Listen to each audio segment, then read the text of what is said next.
भारत एक बेहद धार्मिक और आध्यात्मिक मान्यताओं से जुड़ा देश है। यहाँ धर्म और देवी देवताओं में आस्था है तो बुरी शक्तियों पर भी लोग यकीन करते हैं। देश में कई सारी ऐसी जगह हैं जहाँ के लिए माना जाता है कि यहाँ बुरी शक्तियों या फिर कहे तो भूतों और आत्माओं का कब्जा है। आज की कहानी भी राजस्थान के एक ऐसे ही रहस्यमय किले की है जिसकी कहानी कहाँ से शुरू होती है और कहाँ खत्म होती है किसी को नहीं पता। हेलो दोस्तों, नमस्कार। मेरा नाम है रवि और आप लोगों का बहुत बहुत स्वागत है आरवी बगड़िया चैनल पर। उम्मीद करता हूँ कि आप लोग बहुत अच्छे होंगे। आज की कहानी एक ऐसे किले की है जिसको लेकर तमाम किस्से और कहानियां हैं, और जब भी भारत की सबसे भूतिया और श्रापित जगहों का जिक्र होता है तो इस किले का नाम सबसे पहले लिया जाता है। ये किला अलवर जिले के अरावली की पहाड़ियों में सिरिस्का अभयारण्य की सीमा पर मौजूद है।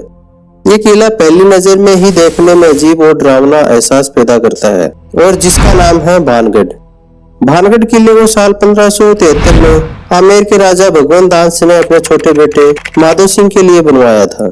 जब ये किला बनकर तैयार हुआ तो ये बहुत ही आबाद और खुशहाल हुआ करता था और उस वक्त पूरे भानगढ़ में 9000 से भी ज्यादा घर हुआ करते थे।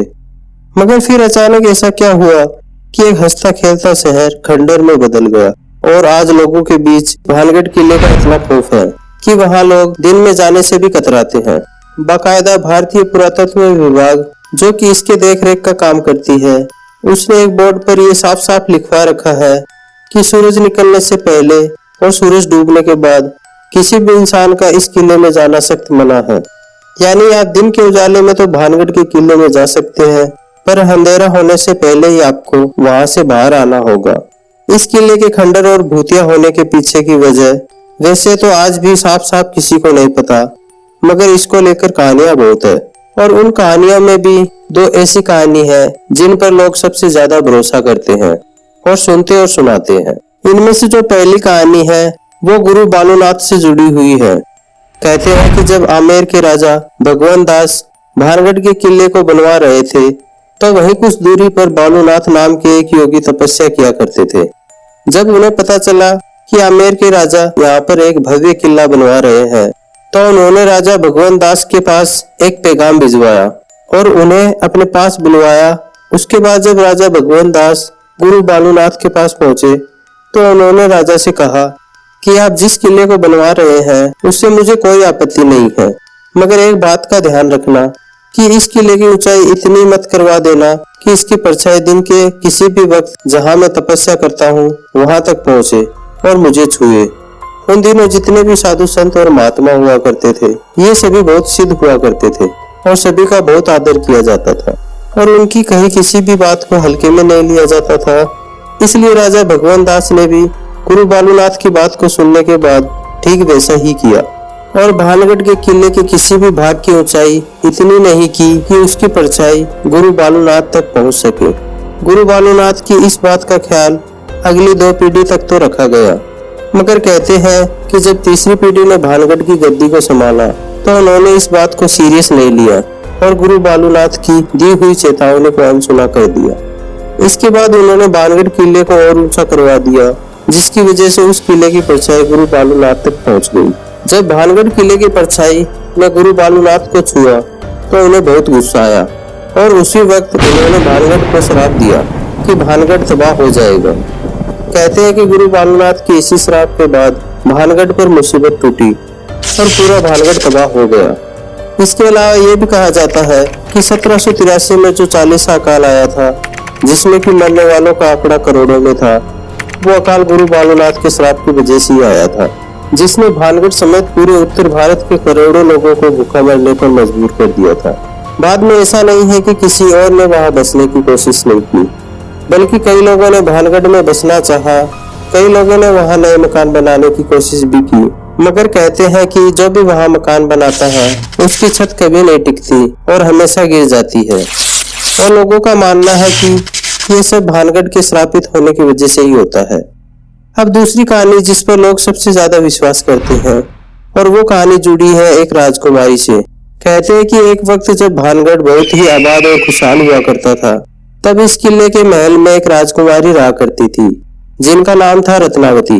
राजकुमारी रत्नावती बेइंतहा खूबसूरत थी और उनकी सुंदरता के चर्चे दूर दूर तक फैले थे, जिसकी वजह से आए दिन बड़े बड़े राजाओं की शादी के न्योते आते ही रहते थे।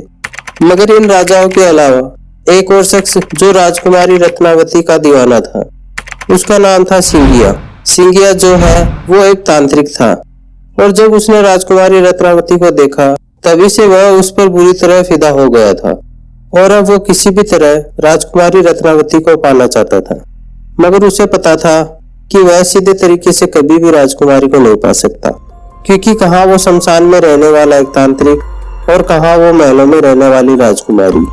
इसलिए उसने राजकुमारी रत्नावती को हासिल करने के लिए एक दूसरा तरीका ढूंढ निकाला और अब वो सही मौके की फिराक में लग गया। एक दिन आखिरकार उसे ये मौका मिल ही गया। हुआ यह कि उस दिन राजकुमारी रत्नावती की एक दासी भानगढ़ के बाजार में आई। दरअसल वो दासी राजकुमारी के लिए बालों में लगाने वाला तेल खरीदने आई और तांत्रिक सिंगिया को किसी ऐसे ही मौके की तलाश थी। जब वो दासी राजकुमारी के लिए तेल खरीदकर वापस जाने लगी तो तांत्रिक सिंगिया ने उस दासी को किसी बहाने से रोक लिया और क्योंकि वो तंत्र मंत्र विद्या में माहिर था, इसलिए जो तेल दासी ने राजकुमारी रत्नावती के लिए खरीदा उसने उस तेल के ऊपर ही चुपके से काला जादू कर दिया। उसके बाद जब वो दासी तेल लेकर राजकुमारी रत्नावती के पास पहुंची और जब वो तेल उसने राजकुमारी को दिया तो उस तेल को देखने के बाद राजकुमारी को कुछ शक हुआ। कहते हैं कि जो राजकुमारी रत्नावती थी वो भी बहुत ही सिद्ध थी, इसलिए तेल देखते ही उन्हें पता चल गया इस तेल पर किसी ने तंत्र मंत्र का इस्तेमाल किया है। फिर जब राजकुमारी ने अपनी दासी से पूछा कि बाजार में तुम्हें कोई मिला था क्या, तो उसने तांत्रिक सिंगिया के बारे में बताया। सिंगिया का नाम सुनते ही राजकुमारी को सारा माजरा समझ में आ गया और उन्होंने वो तेल की शीशी एक पत्थर पर दे मारी, जिसकी वजह से वो सारा का सारा तेल उस पत्थर पर बिखर गया। दरअसल तांत्रिक सिंगिया ने उस तेल पर ऐसा काला जादू किया था कि जो भी उस तेल को लगाता वो उस तांत्रिक के वश में हो जाता और खुद ब खुद उसके पास आ जाता। पर क्योंकि राजकुमारी ने शक की वजह से उस तेल का इस्तेमाल नहीं किया, इसलिए राजकुमारी तो बच गई।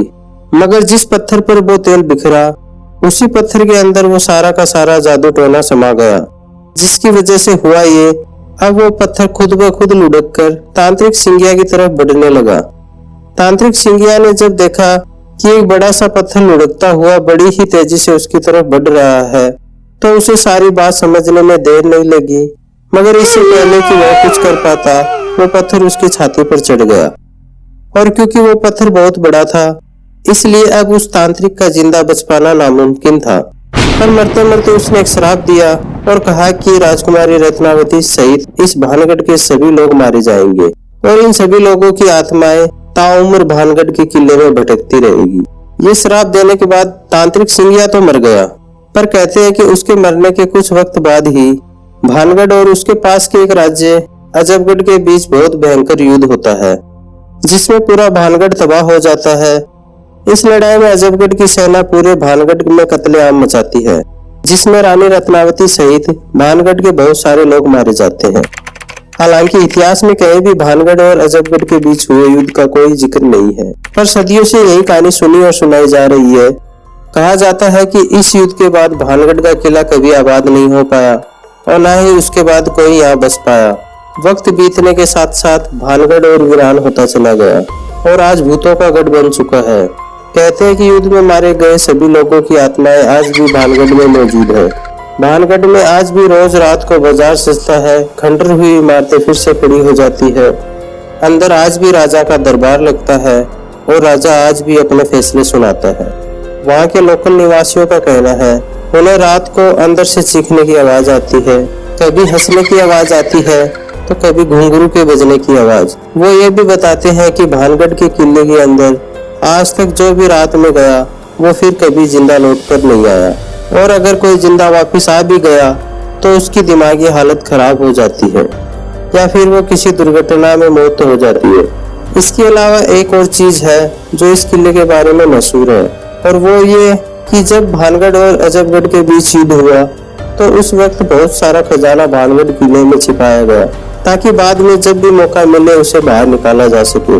और इसी खजाने को आम लोगों की नजर से बचाने के लिए यह अफवाह फैला गई कि भानगढ़ के किले में आत्माओं का वास है, पर क्योंकि भानगढ़ और अजबगढ़ के बीच हुए युद्ध का कोई इतिहास ही नहीं है, इसलिए वहाँ किसी खजाने के छिपे होने की बात में कितनी सच्चाई है, उस पर भी सवाल खड़े होते हैं। हर किले का शुरू से लेकर अंत तक एक अपना इतिहास होता है। भानगढ़ का किला कैसे और किसने बनवाया, इसका तो इतिहास है, मगर ये तबाह कैसे हुआ, इसका इतिहास में कोई जिक्र नहीं है। और यही चीज भानगढ़ के किले को और रहस्यमयी बनाती है। दिन में भानगढ़ घूमने गए लोगों में से कई लोग ये बताते हैं कि उन्हें ऐसा लगता है कि जैसे कोई उनका पीछा कर रहा हो, जैसे वहाँ कोई ना दिखाई देने वाली शक्ति मौजूद हो। भानगढ़ में जो नर्तकियों की हवेली है, उसमें से किसी को घुंघरू के बजने की आवाज आती है, किसी को ऐसा लगता है जैसे कोई उनका गला घोट रहा हो, तो कोई कहता है कि जब वो राजकुमारी रत्नावती के कमरे में गया तो उसे वहाँ थप्पड़ पड़े। इन खबरों के आने के बाद तब से लेकर अब तक कई बड़े न्यूज चैनल की टीम और पैरानॉर्मल सोसाइटी ऑफ इंडिया के लोग रात के वक्त वहां जाकर भानगढ़ की पड़ताल कर चुके हैं। वो सभी लोग अपने साथ भूतों या आत्माओं की मौजूदगी बताने वाला डिवाइस भी लेकर गए। उनकी पड़ताल में उन्हें भानगढ़ के किले में नेगेटिव एनर्जी तो मिली, मगर वहाँ किसी आत्मा का वास है या नहीं इसका कोई सबूत नहीं मिला। और न ही उन्हें वहाँ कोई सजे हुए बाजार दिखे और न ही कोई राजा का दरबार। उनके हिसाब से लोगों ने भानगढ़ के बारे में जो कुछ भी सुना या पढ़ा, सिर्फ उसी की वजह से लोगों को ऐसा भ्रम पैदा होता है कि वहाँ कोई मौजूद है और अलग अलग चीजें महसूस होती है या फिर सुनाई देती है। इसके अलावा भारत सरकार की तरफ से रात के वक्त अकेले में एंट्री बैन करने की वजह से भी इन भूत प्रेत वाली बातों को और हवा मिली।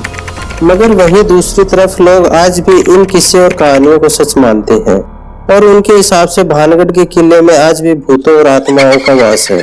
तो कुल मिलाकर आज भी ये किसी को नहीं पता कि आखिरकार 300 साल पहले भानगढ़ में ऐसा क्या हुआ था कि वो ऐसा वीरान और खंडर बन गया और पूरे भारत की सबसे डरावनी और भूतिया जगह कहलाने लगा। तो ये थी आज की पूरी कहानी भूतों के गढ़ भानगढ़ की। मुझे उम्मीद है कि आपको मेरी ये जानकारी जरूर पसंद आई होगी। मैं आपसे मिलूंगा अगली कहानी में, तब तक के लिए अपना ख्याल रखिए। Thank you very much.